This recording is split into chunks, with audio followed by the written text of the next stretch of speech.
Thank you so much, Angel, again, and everyone. I want to just second everything that Ugo has just said. Ugo is a friend, is MNP, is someone from Black Squirrel, has been working hard, and with his, well, I can't say with his permission because we can't be on the phone at the same time.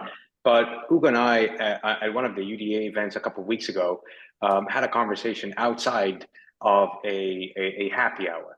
And he didn't seem happy. And I asked him, I was like, Ugo, what's going on? He's like, this city is not serious about getting affordable housing. I said, why are you saying this? He said, Mo, you came here 2 years ago and sold us the idea that using city land to build a business and building affordable housing, okay, is something that we can all rally behind, especially when we don't have access to funds, okay, and build businesses and equity in these neighborhoods. Okay, and yes, we have been champions of that. Okay, now that being said, okay, you know, we need affordable housing.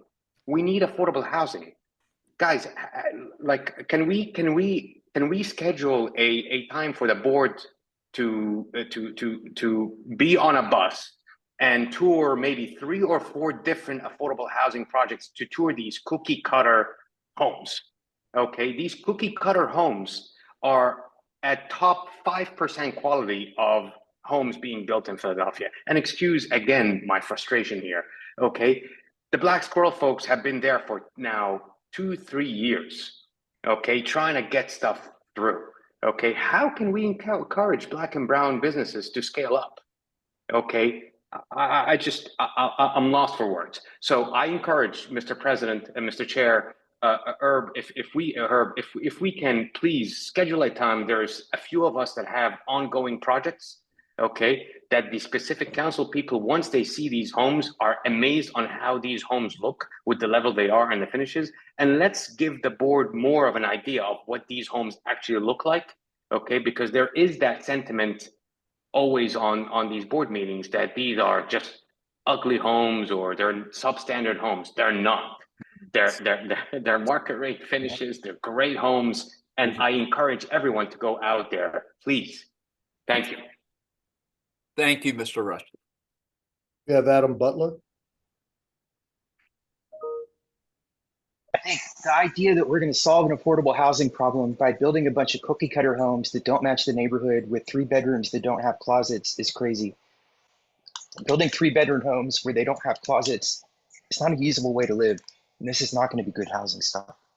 It's also frustrating to hear so many comments about these dispositions, including negative comments from the community, and the board just never acknowledges them or even takes motions or ever incorporates any of that feedback into the decision-making here, and I wish that they would. Thanks. We have Jaden Parks. Greetings, everyone. I just wanted to chime in pretty quickly here. I wanted to first address the fact that, yes, there seems to be some dispute regarding the aesthetics of these properties. I hear frequently mentioned that these cookie cutter homes are what they are. I just want to reiterate that saying that is kind of ignorant to the fact that we do have affordable projects that may have more of an aesthetic value than what's being presented now. I also wanted to just address the topic regarding affordability, cookie cutter, economies of scale. Yes, those are important for an initial project. However, if we're offering a product to new homeowners that we do hope plan to live in this for years to come, I ask the question, is this quality of construction just going to result in higher cost of maintaining later down the line? I think that's something that's very important, especially if we consider a lot of these people are not on, the people that these homes are for may not have the most disposable income. So that's pretty much it for me. Thank you. We have Justin Smith again, the developer. Yeah, I just want to, I'm sorry, I just need to address the no closets.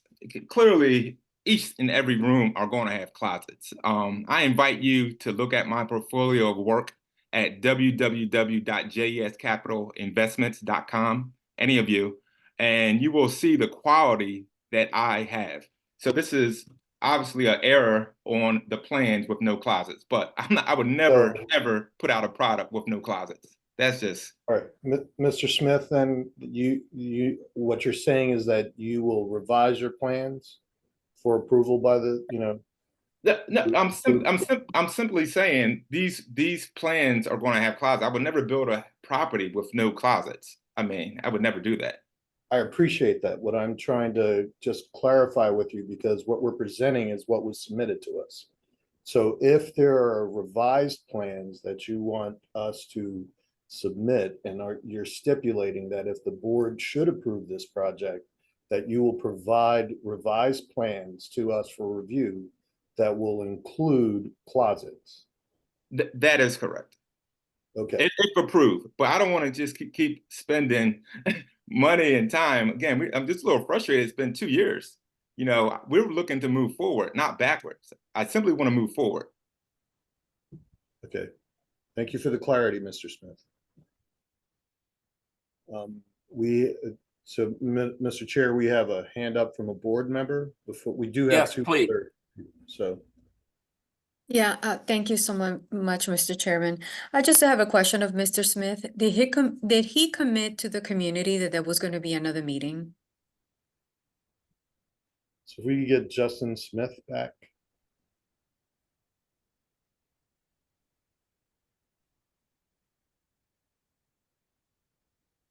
Mr. Smith, if you could Can you hear me? unmute. Can you Yes. hear? When I had the meeting, I had my notes. Some of the call outs were about the basements. One of the call out from Ms. Cummins, she did call out basements, and I said I would look into it. I did not 100% promise that I would go out flyer and do the whole community engagement. I've said I would look into that with my architect. Obviously, doing the basement, you have to do a soil sample. I'm not even sure if the ground, I can do a basement on that land, right? So why am I going to continue to outlay time and energy and there's no guarantee? I want to present these plans in front of the board, what I have right now, and get a yay or a nay. That is what I'm looking to do. Right, but the question is, did you agree with the community to meet again? I said I would follow up I would touch base with them. Do a whole nother meeting because they want basements. I don't know if that's necessary. Is that a no? You didn't, Pardon me? was that a no? You didn't agree? That's a no. Okay, okay. But you did meet with the community, correct, Mr. Smith? I did meet with the community. How many meetings did you have, Mr. Smith? I had one meeting with the community. What, was it a registered community organization or was it just a group of neighbors? Multiple RCOs attended. Multiple RCOs and a couple members from the community attended. I think it might have been 6 people that attended that meeting. Do you recall the RCOs? Andrea, can you speak to the meeting requirement? Just so everybody's. I can speak to it.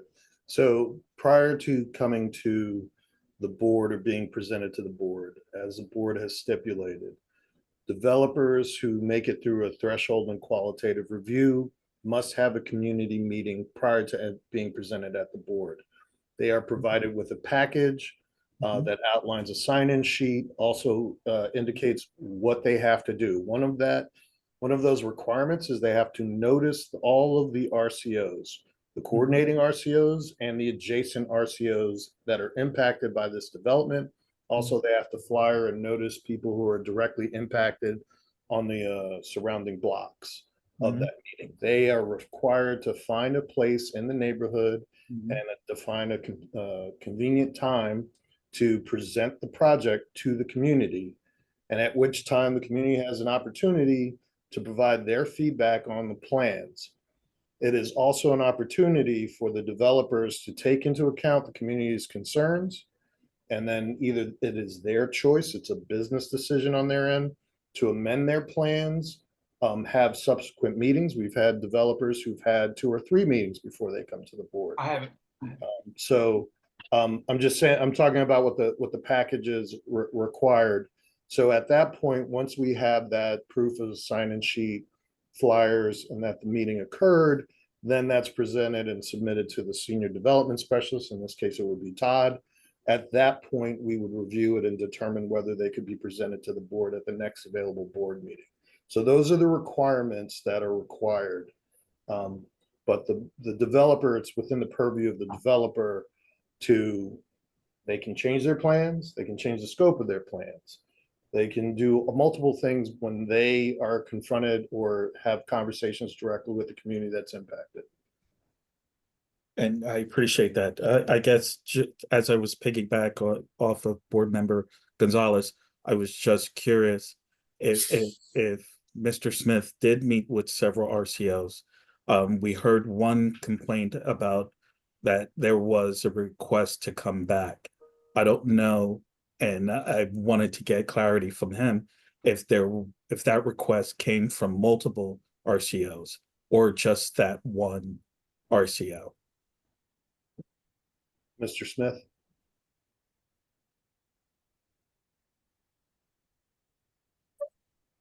If we could unmute Mr. Smith. He would need to do that from his end. So Mr. Smith, can you unmute yourself? Hear me? Yeah, can you hear me? Yes, we can hear you. Okay. Yes, Darwin, that is correct. Bonito Cummins from Strawberry Mansion Community did request a follow-up. That is accurate. Tonetta Graham was also in attendance, and Colin Crosley. I have meeting minutes, I have documentation on everything, which was all forward to Todd and everyone. Now, a request, that's just what it is. It's a request. I did my part. I showed them what I intended to do. Am I required to go back and change my plans and submit a whole new set of plans? Let me ask the question, Mr. Smith.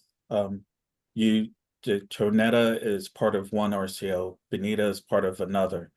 Did Tonetta ask you to come back? Bonita was the one. My question is, did Tonetta Graham ask you to come back? No, I said Bonita Cummins. Yes, I know, because she stated here today, she wanted you to come back. Yes. So one RCO was satisfied and another RCO wants you to come back. Only the one RCO, from my understanding, wanted me to come back. All right, I think I got it. Thanks. Okay. We have David Langley again. Also, a question to you, Mr. Chair. Many of these people have commented previously on this item, so we're kind of going into a second round. Yeah, I think one more, and then we need to have a discussion at the board. Okay, so David Langley.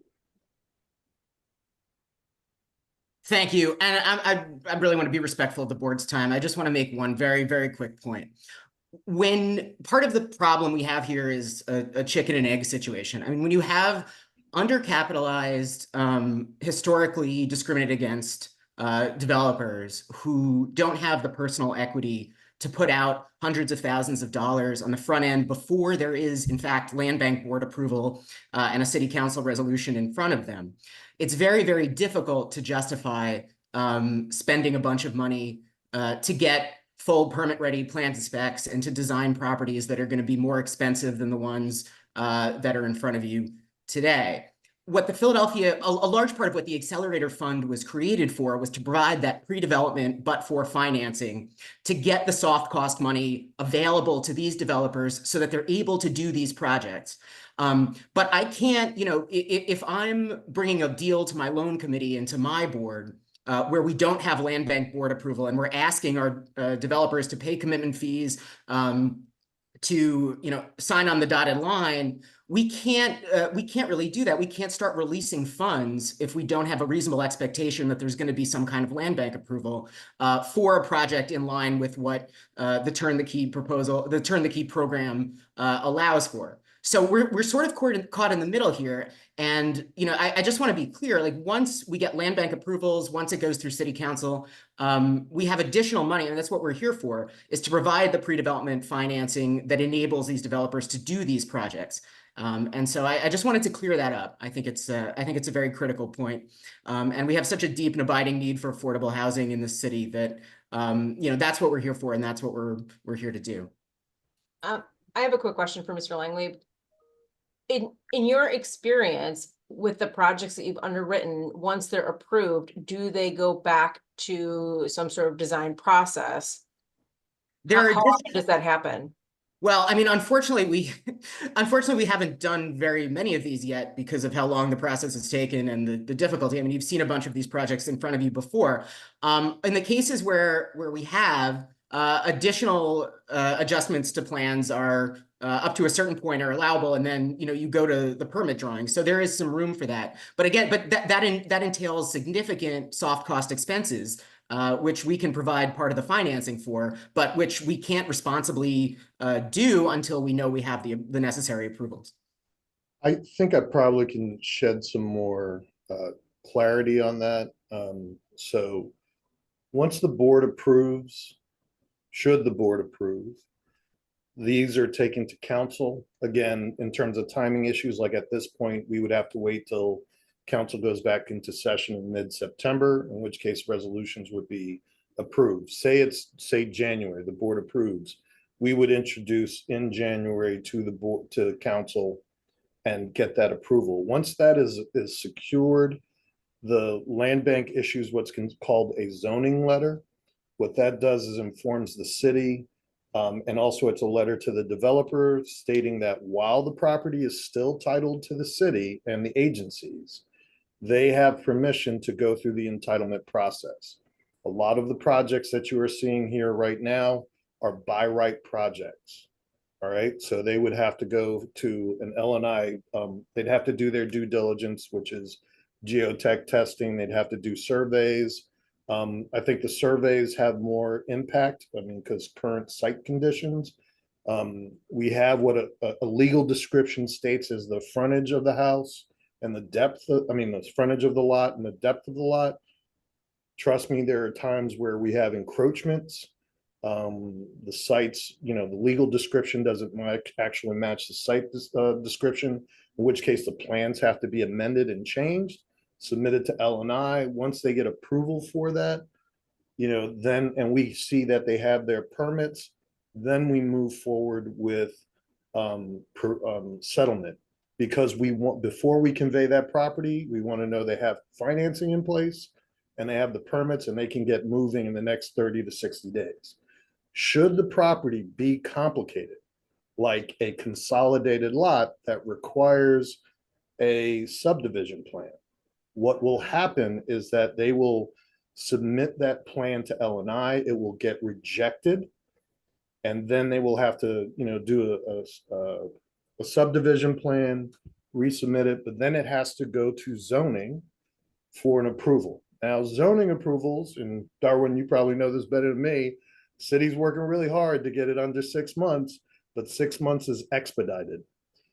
And that will complicate a lot of issues. So, so that's really the process on the permitting side.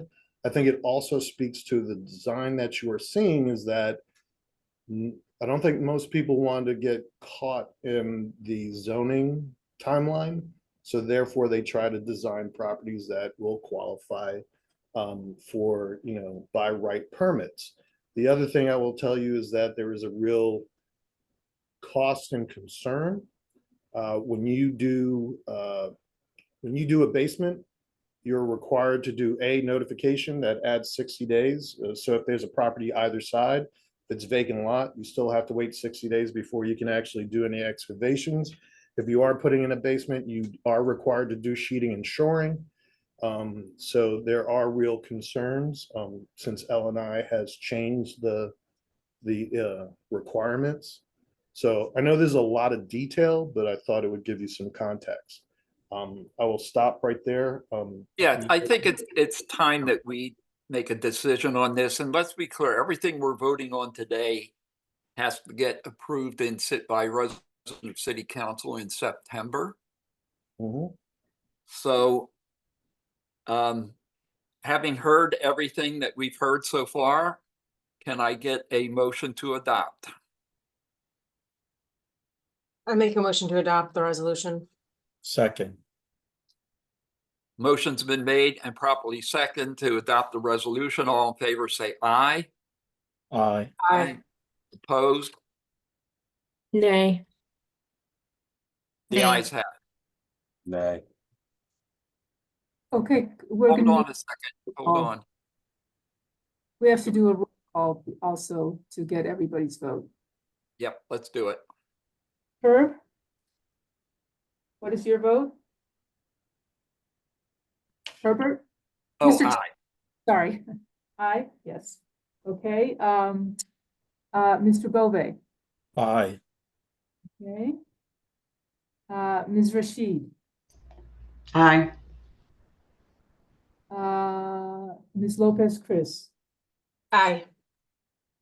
Mr. Goodman, Aye. Mr. Brown, Aye. Ms. Gonzalez, Nay. Ms. Greenberg, Nay. Mr. Johns. Nay. We are missing Mr. Jeremiah. He's not in his seat, so his vote he'll be considered absent for this vote, and Nick Dima had to leave for another meeting. So with that, we have 9 members and 6 aye votes, so the ayes have it. And the resolution is adopted.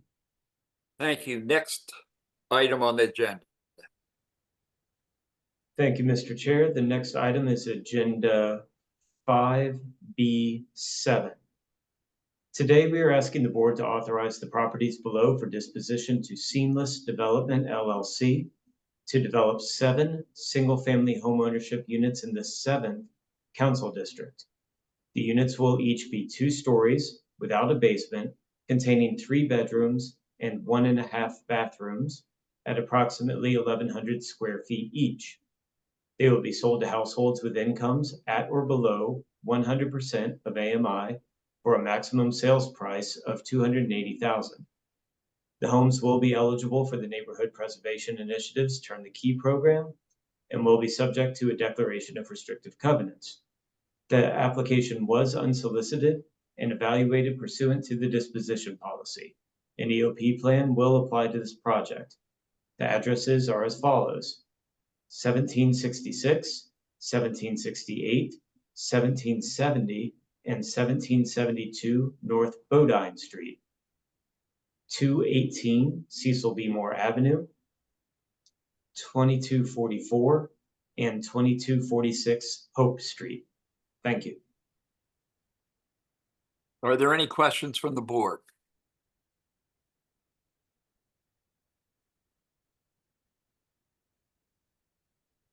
Hearing none, Andrea, are there any written comments submitted on this item? Mr. Chair, yes, there were.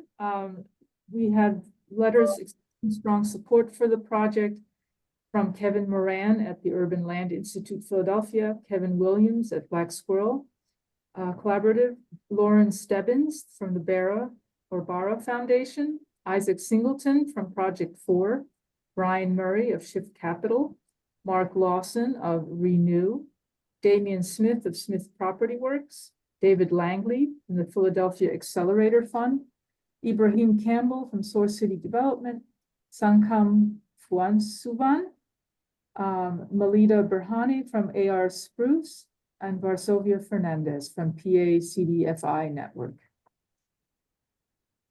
And there were no letters from any RCO. Thank you. Any Go ahead. else. Thank you. Are there comments from the public? We have Benita Cummings with her hand up. My comment is really not on this project, but you didn't allow me to speak. My hand was raised on the previous project, so I just wanted to know when it's appropriate to say that your vote was based on obviously Mr. Justin not being able to tell the truth and me not being able to come back to this board to indicate the vote. There were more than one RCO who denied Mr. Smith based on him coming back, if he was willing to come back to the community. So that was not true. So he made accusation against my person that was not accurate. And there was the Strawberry Mansion CDC at that meeting that indicated that their vote would even be no if we were voting at that time. So I don't appreciate Mr. Rodriguez and Mr. Wetzel not taking my hand being raised to state what we expected from the community. Had we known he was going to move forward, we would have all been on the call today. So I just want to say the disrespect to the community around these developers, people that are not in our communities and people who have indicated to us that they would do certain things should be upheld. So while you would not allow me to speak, I'm not sure why you ignored me, Mr. Wetzel and Mr. Rodriguez. Angel? We have Mike Tomasetti on the call. Hey, thank you, committee. Mike Tomasetti, Chavetta Property Group. We are in full support of Anthony and Khalif from Seamless Application. We work closely with these guys and are excited that they're coming to the board. Thank you. We have Julian Rios. Hi, I'm sorry. This is Will Gonzalez from SEBA. I don't know why it's under my colleague's name, Julian Rios. Thank you for the opportunity to speak today. I apologize that I did not submit comments in writing. Very impressed by Mr. Evans, both of them, and Mr. Bright. Had the pleasure of meeting them last week. Amazing people. Wish them the best of luck. However, to be consistent in the way that SEBA looks at these matters, the homes are not within the context of the neighborhood, not in terms of brick and mortar, but in terms of affordability and access. And so we are hoping that public land can be preserved for public use for more affordable folks. And so we hope that the land bank follows its long-term strategic plan, especially in this area where there is a lot already of market rate development that is happening. And we hope that these lands can be preserved for affordable housing by some of our CDCs that do take into account good quality housing and don't have 2 to 3 years of experience, but 20 to 30 years of experience, and that can provide wraparound services. Thank you very much for the opportunity to talk about this. And again, I wish the best of luck to Mr. Evans, both Evans and Mr. Bright. Very impressed, and hope that we can work with them on improving the affordability for our community. Thank you. Thank you. We have Timur Kamran. Hi, good afternoon, everyone. Yes, my name is Timur Kamran. I'm a member of the executive committee of one of the affected RCOs, Norris Square Community Action Network. I believe 2 of the proposed units are within our RCO boundaries. And I just had one question. I'm not sure if the developer is on, but I wanted to clarify something that was in the brochure that was distributed. The flyer reads that, well, one of the bullet points is that the homes will be offered for residents with income, the quote is income at or below 100% average median income. And so I just wanted to clarify, will any of the proposed units be offered at an affordability for 80% AMI or below, or will they all be at 100% AMI, since the language in the flyer sort of leaves room for either to be the case? So thank you. That's my question. So I could probably give you some more information on that. These properties, should they be approved by the board, would qualify for the Turn the Key program. The way it was proposed, and this is the ceiling, would be at 100% of AMI. What I can tell you is that what we average in terms of qualified home buyers that receive the soft second mortgage from Turn the Key, which in this case for 280 at 100% of AMI would be an additional 75,000. And if they're qualified, another 10,000 from Philly First Home. What we're seeing is that the people, when we income certify them, are at 57% of AMI. So they're below 60% of AMI. It's a legislative piece where council and the previous administration had passed legislation tied to a bond issuance where they had capped the affordability rate at 100% of AMI. But in practice, what we're seeing in qualifying people for to move in is much lower. So our average is 57% of AMI.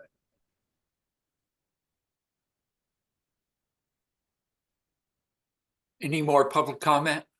We have Mohammed Rushdie. And I think go ahead. Go ahead, let's go with Mo Rushdie, please. Thank you, Mr. Chair. I just wanted to offer my support to Seamless. They're really the real deal out there.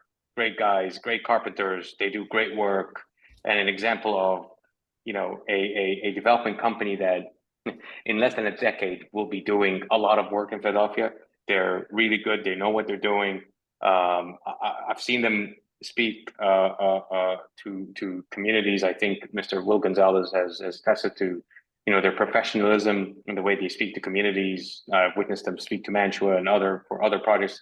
They're good people. The other 2 points I just want to be sure, and I'm just going to emphasize again what Angel said, because we say the word 100% AMI, everyone kind of raises flags and says 100% AMI, while the average house is actually less than what the tables show for a 50% AMI on the rental chart.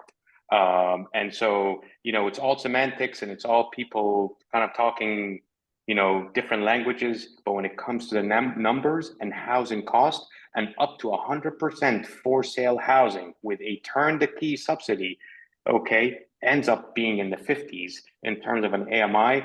It's actually 57% AMI, but the average rental number is even less than 50% AMI on the rental chart.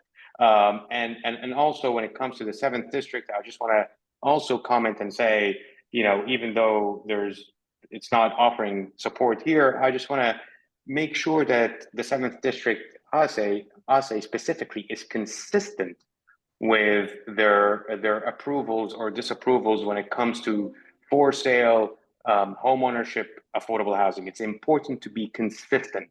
Okay, and let's just review back the records and see if this is if this application here is anything less or more than what has been approved before. Thank you very much. We have any more public comment? We have Timur Kamran again. Hi, I appreciate the answer from Mr. Rodriguez, and I just wanted to make sure that I'm understanding correctly. Because my question is really, before the city, you know, pays down the 75,000 from the Turn the Key program, would any of the units be considered affordable at 100%, or sorry, 80% AMI or lower?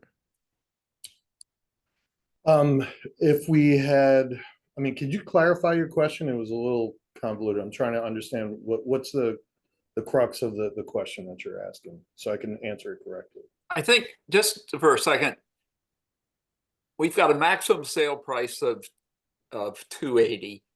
Mm-hmm. We have an NTI soft second mortgage that would write that down by $75,000. We have another potential $10,000 from Philly First Home. Right. That brings it down to $195. Correct.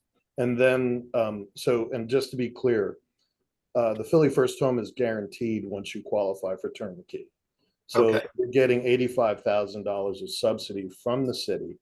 Then the partner banks, we have 13 partner banks. They provide an additional, the average, what they're providing is $10,000. Some of it varies. Bank of America is at the high end with 17.5, but you have an additional 10,000, which buys it down even further. What we're seeing, to what Mr. Rushdie was talking about, average interest rates that qualified Turn the Key buyers are getting is 6.7% on a mortgage. The average Monthly payment is $13.52. We've seen as low as $9.82 or $9.92. The point that Mr. Rushdie was trying to say is apples to apples.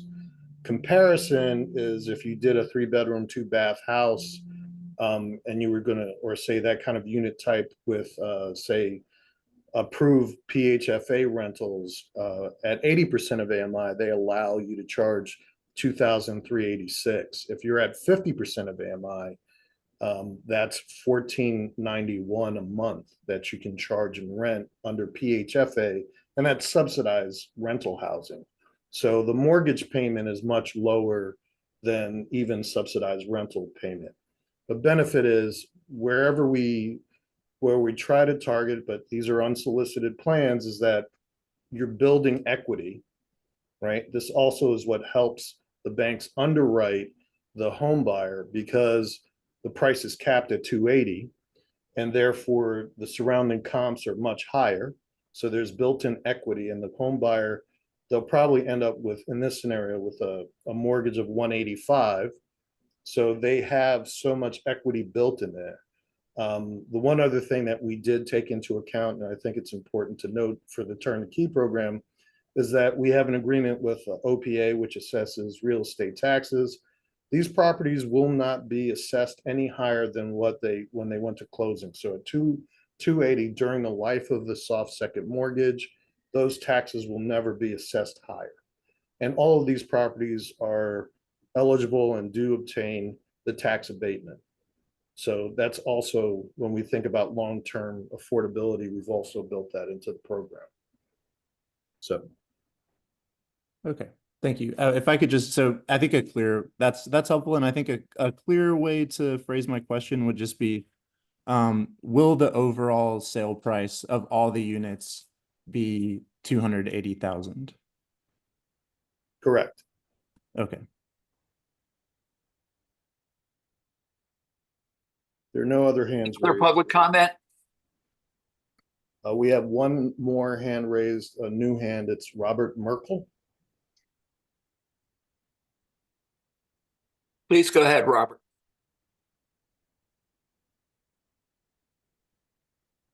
Sorry about that. I had to adjust my microphone. Hi there, Robert Merkel. I'm a homeowner on Oriana Street, just a block or 2 blocks away from Bodine Street.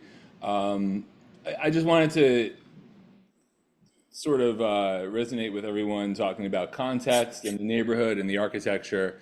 This is a neighborhood of row homes with basements. It's a rapidly developing neighborhood. It's changing. My partner and I were first-time home buyers. We moved here from New York City because we couldn't afford a home in New York, but we could here. There's a lot of change going on in this neighborhood, and it's just, the other part of my comment is I wanted to go, I went to the meeting that was held by Seamless, and hoping to get some kind of trust and understanding as to what was being built. And I did to a certain degree, but my comment about the meeting was, I walked into, it was basically a hallway about 10 rows deep with no sound system and a 60-inch TV in front. I couldn't hear or see anything when I walked in. The meeting was completely useless to me as a community member. And I think we should hold these developers to higher standards than that when holding community meetings so that the community feels heard. Thank you.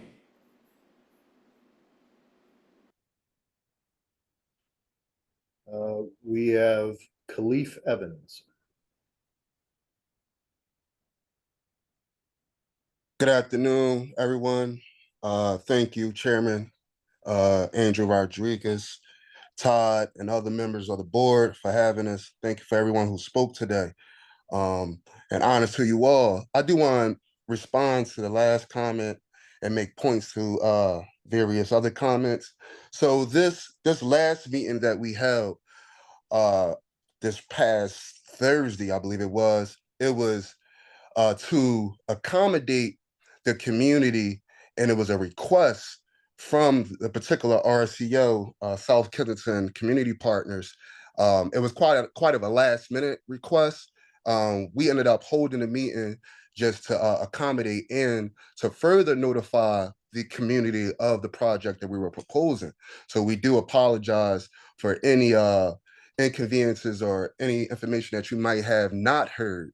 But we did do our best to oblige with, so last minute notifications and time to prepare. We did hold our initial meeting, our formal meeting, a month prior, and we did have a great outcome. For the most part, we didn't receive any negative feedback in regards to sound or being able to receive the information. So yet again, I do apologize for that unfortunate moment that you had. Now, in regards to the aesthetics, our aesthetics for our facade does match the area, the community. We intentionally did that to make sure we obliged and made sure we match, our buildings match the current fabric. In addition, thank you, Mo, for making some valid points as well, and Angel as well, to the affordability piece with these proposals. The second soft mortgage is a vital piece to the turnkey program. It really makes a huge difference, and that piece cannot be ignored when considering the program, because it's like almost the most important piece to making it affordable. So it being listed at 280, I don't want future buyers to be discouraged by the language without properly understanding that soft mortgage is a part of the program, and it does make the homes affordable. And that's also, to Will's point, I agree to you as far as working closer with the CDSCs and making the turnkey program, PHDC and the Land Bank, working a lot closer with these groups, but also educating the community of the language that's imposed in a lot of these documents or whatnot, because once again, the soft mortgage that a lot of people really don't understand in regards to the amortization and those deed restriction, it does is very important. It's imperative in regards to that affordable housing piece. I yield the floor. Thank you. Thank you, Mr. Evans. There are no other hands raised. Thank you. We're going to lose some board members here. It's almost going to be 1 o'clock soon. Can I get a motion to adopt? Motion to adopt. Can I get a second? Second. A motion's been made and properly seconded. All in favor, say aye. Aye. Aye. Nay. Ayes have it. Side yard. Thank you, Mr. Chair. Today, we're asking the board to authorize the property 1900 East Lehigh for conveyance to Kwai and Mui A Fong as a side yard. The applicant owns and resides the adjacent home.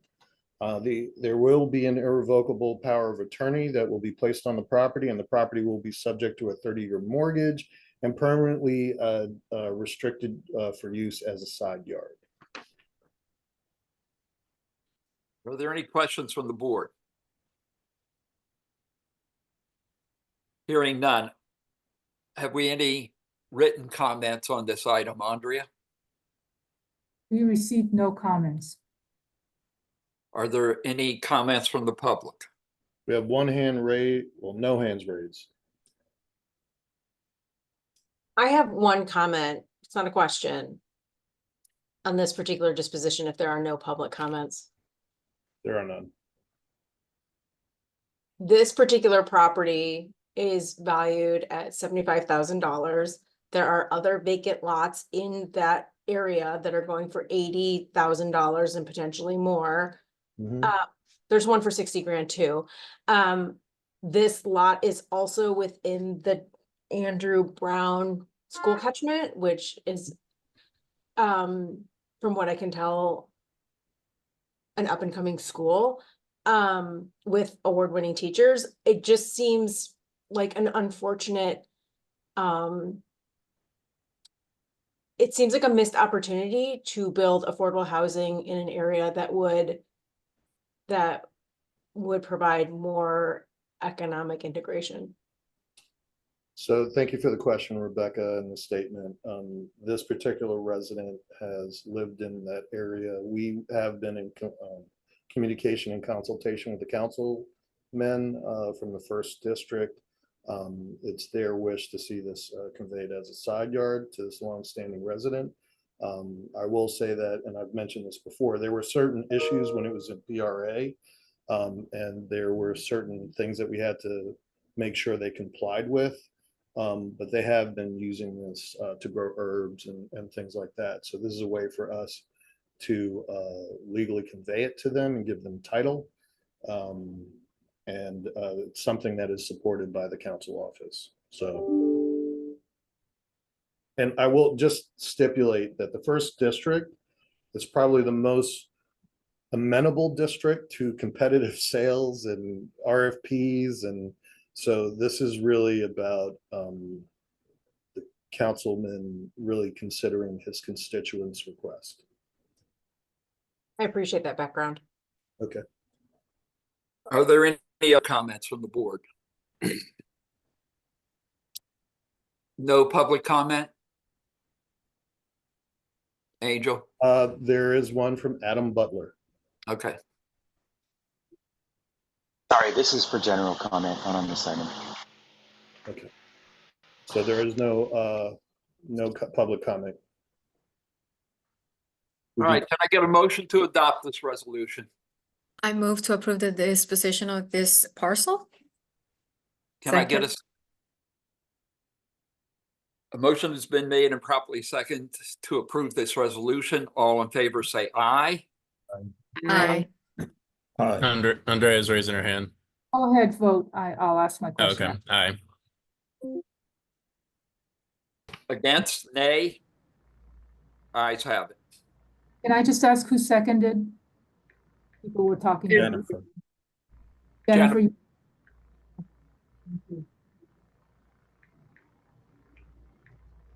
All right. So are there any old business of the board that the that the board or the public would like to discuss from the board? To the public.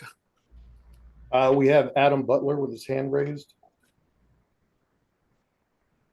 I had come to a previous board meeting to raise this issue on behalf of Iglesias Gardens. The Land Bank Board approved our disposition in November 2020. Council passed legislation adopting our disposition in June 2021. We still have not heard from the Land Bank about what the plans are. We agreed with a large group of community members on a new mortgage structure in the spring. We sent a communication to the Land Bank staff in June asking for an update. It's radio silence. I would like to know from the board, what is the plan to finally start disposing garden mortgages? So this question with respect to Iglesias Gardens, as I mentioned to someone, I think it was NGT, or one of the garden groups, we are still working on the declaration of restrictive covenants, which will be applied to all garden dispositions, and that has to be approved across the agencies because we all have the same process, and that is just taking a bit of time because we are all very, very engaged with a lot of other work. We're trying to move this forward as quickly as possible, and I'm hoping that we can get all the garden PDAs and mortgages and declarations out to all the gardens hopefully by the end of July or mid-August. Again, we've just got a lot going on, and gardens are, as you mentioned, Mr. Butler, the documents were approved in the spring, and there have been some other discussions with gardeners in the meantime. So we are working on it, and it's not that we're trying to ignore you. If I could just add to that, it's just important that everybody understand that we can't, the PRA and the Land Bank have to follow the disposition ordinance and disposition policies. So we can't have disparate processes. So that's actually where the issue is. So we're contending, me in an administrative role, and contending with two different legal departments. So that's what's having an impact. We also have to run it by city law as well. So again, apologies. It's not our intention to drag this out any longer than we need to. So. Thank you, Angel. Is there any new business the board and public would like to discuss? Can I just ask a clarifying question on that piece? So if the three different agencies have agreed in concept to changes that will be made to the Declaration of Restrictive Covenants, and one of the three agencies, in this case, the Land Bank, is furthest along on actually like incorporating the text changes into the, updating the actual document, the Land Bank staff still cannot advance any of the applications that are specific to the Land Bank until the other two agencies make the same text edits officially. Am I getting that right? Yeah, part of the issue here, and you're aware of this, Andrew, and I think more intimately aware of the problem that we face with deed transfers. Because we don't, vast majority of our properties are conveyed to us from other agencies. We have to make sure that we're satisfying the city's requirements, PRA's requirements for PRA titled land. And then also there's what the Land Bank Board is talking about and how we dispose of it. That's what adds the complication to it. Is that, we got to sit down with city law, make sure that, and just as background, it is, for the transfers that we were doing, it took about 5 to 6 months just to agree to a deed format with city law, just so we could start moving things along. But that's why we have to follow this process, so things aren't incongruent. And it's just one of those issues that we have to deal with administratively. I mean, when there's properties that have to be transferred from one agency to another, then that I certainly understand that, right? Because multiple agencies will be part of that transaction. But in a situation where an eligible qualified applicant submits a comprehensive application for a garden that is already owned by the Land Bank, those can advance in the meantime, right? Depends on where the chain of title came from. So we have to comply with, and when we put a document in there, it has to go back to and satisfy the needs of the chain of title. And I will tell you that we've had situations where, we're trying to avoid where, if, like, say a garden is a low threshold to get a certificate of completion, or a side yard is a low threshold to get a certificate of completion. If we don't do this work in the front end, addressing those deed compliance and chain of title issues, the city will require us to get a release from the city and then a release from PRA. And you're still going to end up that time. So we're trying to front load the time so that when we do it, there won't be any hiccups. And again, this is one of those administrative issues that most of the public aren't aware of, but we have to satisfy those issues, because the vast majority of the land that we get, and out of the three agencies, the city still holds the vast majority of the land. Well, and the Land Bank is the youngest agency, right? So no matter what, I guess the land is, in most cases, the land is coming from somewhere else. Right. But so it sounds like even if the Land Bank, even if the interagency transfer happened, whatever, 5, 6, 7, 8 years ago, there's still like a hook from the other agency that needs to be satisfied before the land gets externally transferred. That's what I'm getting. Yeah. Okay. So. Okay. Thank you. Review as part of their review of the transfer deeds, and they also request title commitment if there is one. So. Mr. Chair, Adam Butler had another question that he wanted to address to the board. Sure. I have a million follow-up questions on that item, but I'm going to save it because I know that everyone is checked out on this meeting and it's very frustrating. Mayor Parker has returned everyone to the office. When is the Land Bank going to start meeting in person? When is this board going to start meeting in person? If it's okay with you, Mr. Chair, it is our intention to go back to in-person meetings in September. On that former item, you know, we have been sending emails. We convened a huge group of stakeholders. We incurred enormous personal expense at the Garden in legal fees to negotiate that mortgage. PILC, NGT, dozens of other gardens convened in this format to get this done. The board and council approved these 3 years ago. It's crazy that we're waiting 3 years still for you guys to work this out. All these other things are happening. It doesn't make sense. You're not conveying for any gardens. It is in violation of the spirit and the original plan of the land bank, and it doesn't make any sense that this is not getting done. And honestly, my question was for the board, not for Andrea and not for Angel, about is it okay that it's 3 years and that when we email land bank staff, they ignore us and don't answer the questions. You know, that, Mr. Butler, it's not okay, but we're going to fix it. It's going to take a little time, but we're going to fix it.